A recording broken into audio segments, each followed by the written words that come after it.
My name is Chika Nwobi. I'm founder of Level 5 Lab.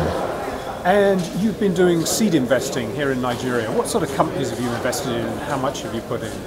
So I generally invest between $20,000 and $100,000 in a company, in a seed stage company.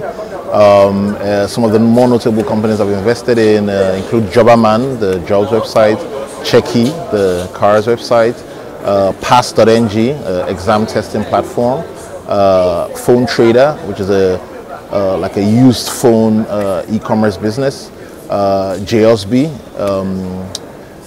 Gingerbox, fresh produce delivery business. So I've invested in about 16 different companies. And you decided to stop seed investing. Yes. Why is that? A few reasons. I think two were most important. One is I already have like a portfolio of 16 companies, and part of my promise or commitment was that I'll be able to provide support to the companies that I invest in, like guidance and direction, and just be there to support them. And 16, yes, give them time. And so 16, that's a lot, right? Yeah. And perhaps I want to limit my work in progress using sort of Kanban idea, and like maybe like when one or two of them like don't need any help anymore, then I can take in some more perhaps. So that's one, is like a lot of company, a big portfolio already. I think also like I find also there are quite a few other players in the seed stage. Yeah. And so that can also provide support around starting a company.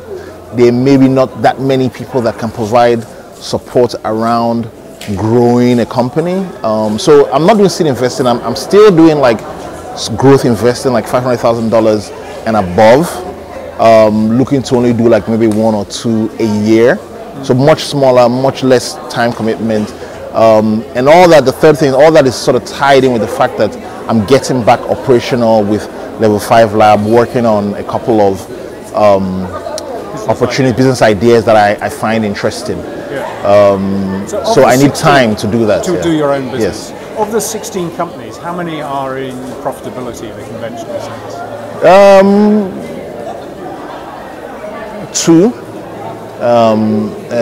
So of the 16, probably 5 of them like I'm not burning cash. Yes. There's another 5 or 6 that are taking in some cash, not from me, but like are doing okay, also have other investors in them. And then there are a few that we're waiting for them to die, and don't ask me which. I'm not going to say. And so out of that experience, what do you think the 3 lessons are for anybody looking at, say, seed investing in particularly Nigeria, but more generally in Africa? Yeah, I think the idea of, like everywhere you invest in people, right? In generally investors want to invest in like teams of people everywhere, right?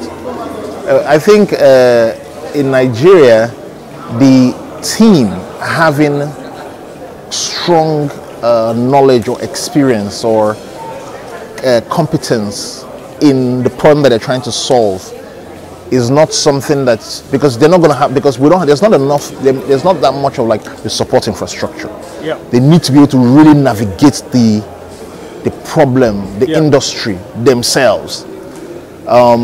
So that's, you can't really trade that off. You can't, as an investor, plan to.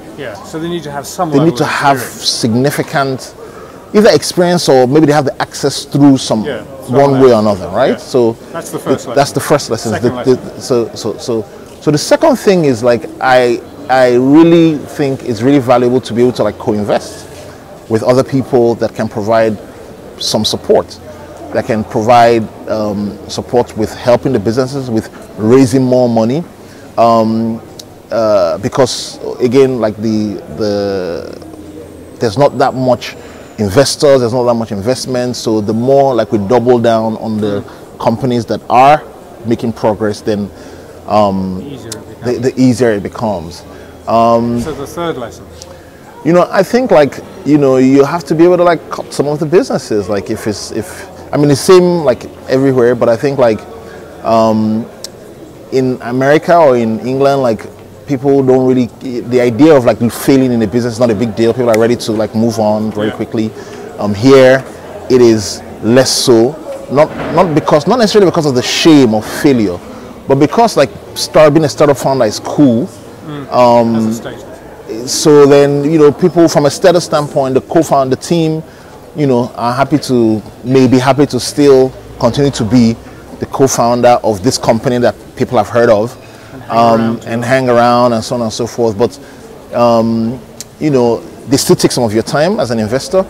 They still, and also they are wasting the reality is that they're actually wasting their time. And so sometimes, you know, you sort of have a duty to yourself, respecting your time and to their time. And sometimes they think it's also because you've invested in them. They think they don't want to let you down by saying it's done. You know, you've lost your money, right? So also like letting them know that it's fine. Like it's done, it's fine. Go on with your life. Like, and if they were a good team and maybe they failed for other reasons, then you can even let them know like it's fine. Go ahead. I'm interested in the next thing. Let me know, and that can encourage them and free them to go on. So the last question, what's the potential for online companies in Nigeria, realistically? You know, I think like it depends on the business, right? I think like, you know, I found that the idea of ignoring traditional channels is a mistake. A business doesn't need to be pure online purely for the sake of being an online business. Whether that's retail, whether that's it's like Conga and Jumia are hybrid. Yeah, exactly. You see, Waka now is hybrid. Cheki is sort of hybrid. Like we have a lot of physical presence. So then the question is not really what's the opportunity for online businesses. I don't think it's that important for a business to be an online business. I think it's more what's the opportunity for technology or digital to help in improving a business or capturing a business opportunity. And I think like the opportunity is very big. The case is very strong because like even just for customer acquisition, because the cost of acquiring a customer in Nigeria is still not very high because there's still not that much people the big brands are still advertising in other places, so you can acquire a customer cheaply on Facebook. So even just that is a reason to have significant like online. So even if it's just for customer acquisition, and even if you're doing everything else on the back end traditional, the opportunity is there.